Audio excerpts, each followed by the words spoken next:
बिस्मिल्लाहिर्रहमानिर्रहीम। आप देख रहे हैं मुबश्शिर लुकमान चैनल। बुध है और 26 तारीख है, अगस्त का महीना है, 2026 है। बड़ी अहम डेवलपमेंट्स हो रही हैं। एक तो ये है कि चाइना जो है वो ईरान के दिफा में आ गया, मैदान में आ गया। शी जिनपिंग ने फ़लस्तीनियों के लिए 4 असूल बताए। उन्होंने ईरान पर अमरीकी दबाव और ट्रंप का लिबास बिल्कुल आमने-सामने हैं। अब ये क्या हो रहा है दुनिया में? देखिए, मशरिक़ वस्ता से आने वाली खबरों में सिर्फ जंग, पाबंदियाँ और धमकियाँ नहीं हैं, बल्कि एक बड़ी सफारती तब्दीली की निशानी भी मिल रही है। एक तरफ चाइना के सदर शी जिनपिंग ने फ़लस्तीन का मसला हल करने के लिए 4 वाज़ेह असूल पेश कर दिए और दूसरी तरफ अमेरिका ईरान पे मुआशी शिकंजा मज़ीद सख्त कर रहा है। उधर ईरान ये कह रहा है कि अगर इक़्तिसादी जंग जारी रही तो अपनाए हुर्मुज़ से तेल का एक कतरा भी नहीं गुज़रने देंगे।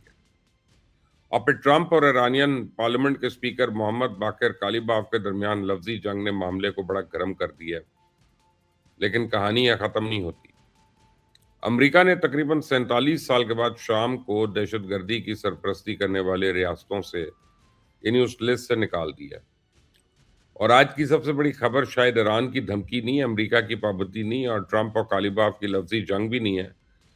असल खबर यह है कि मशरिक़ वस्ता का ताकत का तवाज़ुन तेज़ी से तब्दील हो रहा है। एक तरफ अमरीकी दबाव बढ़ रहा है, दूसरी तरफ ईरान मुज़ाहमत की बात कर रहा है, चाइनीज़ सफारती हल का फॉर्मूला पेश कर रहा है और शाम नई सिमत में कदम बढ़ा रहा है।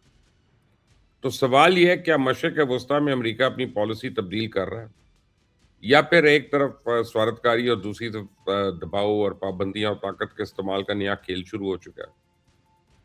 आइए पूरी सूरत हाल को समझते हैं। और चाइनीज़ प्रेसिडेंट शी जिनपिंग ने फ़लस्तीन के मसले के हल के लिए 4 असूल पेश किए हैं। तो अगर आप गौर करें तो चाइना का ये मौक़िफ़ महज़ एक बयानिया नहीं है, बल्कि फ़लस्तीन के मुस्तक़बिल के हवाले से बीजिंग की जो डिप्लोमेटिक सोच है उसकी अक्कासी करता है। पहला असूल सियासी है, समझौते को तरजीह दी जाती है और फ़लस्तीन के मसले का हल 2 रियासती फ़ॉर्मूला के ज़रिए निकाला जाए। यानी एक ऐसी फ़लस्तीनी रियासत और इज़राइली रियासत जो एक सियासी समझौते के तहत वजूद में आए। दूसरा असूल मगरबी किनारे और जंग के बाद गाज़ा में फ़लस्तीनी अवाम की यानी हुक्मरानी फ़लस्तीनी खुद करें। ये नुक्ता इंतहाई अहम है, क्योंकि जंग के बाद गाज़ा का इंतज़ाम कौन सँभालेगा? क्या कोई बैरूनी ताकत वहाँ हुकूमत करेगी? क्या इज़राइल अपना कंट्रोल बरकरार रखेगा या खुद फ़लस्तीनी अपने इलाकों का इंतज़ाम सँभालेंगे? तो चाइना वाज़ेह तौर पे कह रहा है कि फ़लस्तीनी इलाकों के मुस्तक़बिल का फ़ैसला फ़लस्तीनी अवाम की मर्ज़ी और शमूलियत से होना चाहिए। तीसरा असूल जो है वो उन बुनियादों पे है कि शहरियों का तहफ़्फ़ुज़, इंसानी हमदर्दी और बुनियादी इंसानी ज़रूरियात को यकीनी बनाया जाए। और चौथा असूल ये है कि इंसाफ़ और बराबरी यानी मसले का हल जो किसी एक फ़रीक के मफ़ाद की बजाय इंसाफ़ और मफ़ादात के असूलों पे कायम हो। यहाँ एक बड़ा सवाल पैदा होता है कि चाइना अब मशरिक़ वस्ता में अमरीका के मुकाबले में एक बड़ा सफारती किरदार अदा करने के लिए आगे आ रहा है। अब आते हैं ईरान की तरफ। अमरीका ने ईरान पर दबाव का सिलसिला जारी रखा हुआ है, लेकिन इस बार वाशिंगटन का हदफ सिर्फ ईरान नहीं है, बल्कि ईरान के साथ कारोबार या ताउन करने वाले ममालिक और कंपनीज को भी पैगाम दिया जा रहा है। चाइना ने अमेरिकन पाबंदियों की धमकियों पर वाज़ेह कर दिया कि ईरान के साथ चाइनीज़ ताउन में बैनुल अक़वामी कानून के दायरे में और इसके साथ पासदारान इनकलाब के 5 सीनियर ओहदेदारान के बारे में मालूमात फराहम करने पर $1 करोड़ तक इनामात का ऐलान भी किया गया। यानी वाशिंगटन बैक वक्त 3 महाज खोल रहा है: मुआशी दबाव, सफारती दबाव और इंटेलिजेंस का दबाव। तो चाइनीज़ वज़ारत ख़ारिजा का कहना है कि बीजिंग खित्ते की सूरत हाल पर गहरी नज़र रखे हुए और अपने मफादात के तहफ़्फ़ुज़ के लिए ज़रूरी इक़दामात करेगा। चाइना ने तो ये भी वाज़ेह किया है कि पाबंदियों और दबाव डालने के तरीके मसाइल के हल में मददगार नहीं होते। दूसरी जानिब अमेरिकन वज़ीर दिफ़ा पीट हेग्सेट का लहजा इंतहाई सख्त है। उनका कहना है कि ईरान के खिलाफ कार्रवाइयाँ ख़त्म नहीं हुई और अगर ज़रूरत पड़ी तो दोबारा मुसल्लह कार्रवाइयाँ की जाएंगी। अमरीकी मौक़िफ़ वाज़ेह है। ईरान के पास मुज़ाकरात की मेज़ पे आने के अलावा कोई रास्ता नहीं, लेकिन ईरान उसे किस तरह देख रहा है? तेहरान का मौक़िफ़ यह है कि अमरीका इक़्तिसादी जंग के ज़रिए ईरान को दबाने की कोशिश कर रहा है, जबकि ईरान पहले ही कह चुका है कि वो दबाव के सामने झुकने वाला नहीं है। ईरान ने बल्गेरिया को अमरीकी तैयारों की रीफ्यूलिंग की सहूलत फराहम करने पर खबरदार किया। اور ایران کی سپریم نیشنل سیکورٹی کونسل کے سیکرٹری محسن رضائی نے اس سے بھی زیادہ سخت پیغام دیا. ان کے مطابق اگر ایران کے خلاف اقتصادی جنگ جاری رہی تو آبنائے ہرمز سے تیل کا ایک قطرہ بھی نہیں گزرنے دیں گے. اب آتے ہیں اس انٹرسٹنگ محاذ پہ جہاں میزائل نہیں ہے بلکہ لفظ چل رہے ہیں. امریکن پریزیڈنٹ ڈونلڈ ٹرمپ اور ایرانی پارلیمنٹ کے سپیکر کالباف جو ہیں ان کے درمیان لفظی جنگ شدت اختیار کر گئی ہے. ٹرمپ نے سوشل میڈیا پہ ایران کے حوالے سے سخت دعوے کیے اور کالباف سے منسوب ایک بیان بھی شیئر کیا. اس وقت کالباف نے ٹرمپ کے معروف انتخابی نعرے میک امریکہ گریٹ اگین کو طنزیہ انداز میں بدل کر لکھ دیا کہ میک امریکہ ہنگری اگین، یعنی امریکہ کو دوبارہ بھوکا بناؤ. کالباف نے امریکہ میں غذائی عدم تحفظ کے اعداد و شمار کا حوالہ دیتے ہوئے ٹرمپ کے دعووں کو چیلنج کیا، لیکن ایران میں معاملہ صرف یہاں تک تو محدود نہیں ہے نا. ایرانین پارلیمنٹ نے ٹرمپ پہ الزام لگایا کہ انہوں نے کالباف کے بیان کو تروڑ مروڑ کے پیش کیا. ایرانی پارلیمنٹ کے مطابق کالباف نے ایران کی فوجی شکست تسلیم نہیں کی بلکہ یہ موقف اختیار کیا کہ امریکہ فوجی جنگ کے بعد ذہنی اور اقتصادی جنگ کے ذریعے دباؤ بڑھا رہا ہے. اور ایرانی پارلیمنٹ کا کہنا ہے کہ مکمل تقریر اور اصل ویڈیو عوام کے سامنے موجود ہے.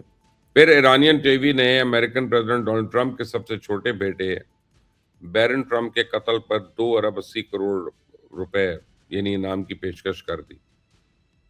اب ٹرمپ کے بیٹے کی نگرانی سے متعلق معلومات بھی نشر کی گئیں. مبینہ ویڈیو میں ٹرمپ جو ہے وہ ٹرمپ ٹاور اور بیرن کے سکول اور دیگر مقامات کی نشاندہی بھی کی گئی. ساتھ ہی ٹرمپ کا نیا بیان آ گیا کہ امریکن بحریہ نے آبنائے ہرمز میں تمام بارودی سرنگیں تباہ کر دی ہیں. ہم سپیس فورس کے ذریعے آبنائے ہرمز کی 1-1 انچ کی نگرانی کر رہے ہیں. ایران کو آگاہ کر دیا کہ آبنائے ہرمز میں بارودی سرنگیں بچھانے والے کسی بھی کشتی کو نشانہ بنایا جائے گا. تو بارودی سرنگیں بچھانے کے معاملے میں ہماری زیرو ٹالرنس پالیسی ہے. ہم اس کے بعد جوہری تنصیبات کو بھی ان کی نگرانی کر رہے ہیں اور ایران کے پاس فوج کو تنخواہ دینے کے پیسے نہیں ہیں. احتجاج کرنے والے شہریوں کو قتل کیا جا رہا ہے. تو اب یہاں سوال یہ ہے کیا یہ صرف سوشل میڈیا کی لفظی جنگ ہے یا پھر امریکہ اور ایران ایک ایسی معلوماتی جنگ میں داخل ہو چکے ہیں جہاں ہر فریق اپنی عوام اور عالمی رائے عامہ کو اپنا بیانیہ دکھانا چاہتا ہے. اب اس پوری کہانی کا ایک انتہائی اہم موڑ ہے. امریکہ نے تقریباً 47 سال بعد شام کو دہشت گردی کی سرپرستی کرنے والی ریاستوں کی فہرست سے نکال دیا. تو امریکن وزیر خارجہ مارکو روبیو کے مطابق یہ فیصلہ شامی حکومت کی جانب سے دہشت گردوں گروپوں سے لا تعلقی کے اعلان کے اعتراف میں کیا گیا. اب دیکھیں شام نے اس فیصلے کو تاریخی قدم قرار دیا، لیکن یہاں یہ بھی ایک اہم سوال ہے کہ امریکہ شام کے ساتھ تعلقات میں نرمی کیوں لا رہا ہے؟ کیا واشنگٹن خطے میں اپنی حکمت عملی تبدیل کر رہا ہے؟ کیا نئی شامی حکومت کے ساتھ تعلقات معمول پہ لانے کی کوشش ہو رہی ہے یا پھر سب ایران اور اسرائیل پورے مشرق وسطیٰ کے بدلتے ہوئے طاقت کے توازن کا حصہ ہے؟ اور انٹرسٹنگ بات یہ ہے کہ شام نے اسی دوران اسرائیل کے ساتھ مذاکرات معطل کرنے کا بھی اعلان کر دیا.